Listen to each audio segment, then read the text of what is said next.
ஒரு மனிதன் தன்னுடைய அன்றாட வாழ்க்கையை வாழ்வதற்கு அடிப்படை தேவைகளான உணவு, உடை, வீடு, மின்சாரம், நீர் என்பன அவசியமான ஒன்றாக காணப்படுகிறது. அவ்வாறான அடிப்படை வசதிகள் கூட இல்லாமல் அல்லல் படும் ஒரு கிராமத்தை எமது செய்தி பிரிவினர் கண்டறிந்தனர். கிளிநொச்சி கரச்சி பிரதேச செயலக பிரிவுக்கு உட்பட்ட சாந்தபுரம் என்னும் ஒரு சிறிய கிராமத்தில் சுமார் 10க்கும் மேற்பட்ட குடும்பங்கள் வாழ்கின்றனர். சுமார் 6 வருடங்களுக்கு மேலாக அப்பகுதியில் வாழும் தமக்கு இதுவரை காலமும் மின்சாரம், நீர் உட்பட அடிப்படை வசதிகள் எதுவும் செய்து தரப்படவில்லை என அம்மக்கள் குற்றம் சுமத்துகின்றனர். மின்சார கம்பங்கள் நாட்டப்பட்டு மின்சாரம் பெறுவதற்கான அனைத்து வேலை திட்டங்களும் செய்துள்ள நிலையில் குறித்த விடயம் தொடர்பாக அதிகாரிகள் எவ்வித நடவடிக்கையும் எடுக்கவில்லை என தெரிவிக்கப்படுகின்றது. மின்சாரம் இல்லாமையினால் விளக்குகளை ஏற்றி வைத்து கல்வி நடவடிக்கையை மேற்கொள்ள வேண்டிய நிலை காணப்படுகிறது. இதனால் பிள்ளைகளின் கல்வி பாதிக்கப்படுவதாக அவர்கள் தெரிவிக்கின்றனர். மின்சாரம் இல்லாத காரணத்தால்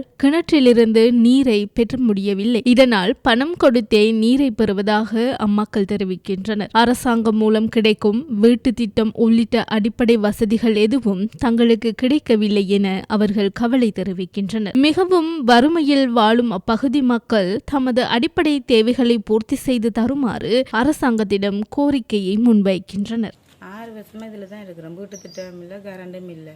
எனக்கு 3 பிள்ளைகள் இருக்குது. ஒன்று 9ஆம் ஆண்டு படிக்குது, மற்றது 1ஆம் ஆண்டு படிக்குது. இந்த பிள்ளைக்கு இப்போ தான் 1.5 வயசு. நான் சரியான கஷ்டத்தில் தான் இருக்கிறேன். எனக்கு எந்த விதமான உதவிகளும் இல்லை. வருமான மண்டண்டு கூலி வேலை தான். கூலி வேலையில் 1500 2000 பிள்ளைக்கு மாப்பட்டி கொண்டு வேணா, நான் சமையல் பார்ப்பேனா, பள்ளிக்கூட செலவு பார்ப்பேனா, எல்லாமே எனக்கு கஷ்டம்தான். கரண்டும் தண்ணியும் இருந்தால் இன்னும் கொஞ்சம் வசதியாக இருக்கும் எனக்கு. பிள்ளைகள் நான் இங்கே இருந்தால் பள்ளிக்கூடம் கொண்டே விடணும், அங்கே 8ஆம் தேதி கொண்டே விடணும். நடந்து தான் கொண்டே விடுறது. லேட் ஆகினா இந்த பக்கத்தில் உள்ளாக்கிட்ட உதவியை கேட்டு தான் கொண்டே விடுறது. ஏன்னா பிள்ளைக்கு படிப்புக்கும் கரைச்சல். விளக்கில் குழந்தை பிள்ளைய வச்சுக்கொண்டு நான் படிக்கலுமா, தட்டி விட்டால் அதை கீழே விழுத்திடும். அதனால் நான் விளக்கு பாவிக்கிறதும் இல்லை. மெழுகுதிரியை கொடுத்து எத்தனை அதுக்கு நான் மெழுகுதிரிகள் இருப்பேன். வீட்டு திட்டம் ஆரம்பத்தில் இந்த சஜித்தின் வீட்டு திட்டம் வந்தது. அப்போக்கே நான் கல்யாணம் கட்டினா புதுசு. நான் குடும்ப கட்டுப்படையிலேருந்து எனக்கு தர இல்லை. தண்ணி பிரச்சனை, கரண்டும் இல்லை. பக்கத்தில் தான் தண்ணி அடிக்கிறோம். 200 ரூபா தொடக்கம் 500 ரூபா 1000 ரூபா மட்டும் போய் கொண்டிருக்குது. கரண்ட் இருந்திருந்தால் தண்ணியை நாங்களே அடித்து எடுத்துக்கொள்ளலாம். கரண்ட் இன்னொரு இடத்துல இருந்தால் எடுத்து தண்ணி அடித்துக்கொள்கிறோம்.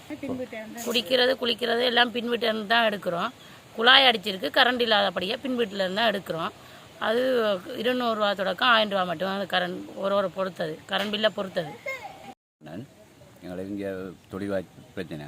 மற்ற நான் இப்போ படிக்கிற பிள்ளைகள் 3 பேர் வச்சுருக்கேன்.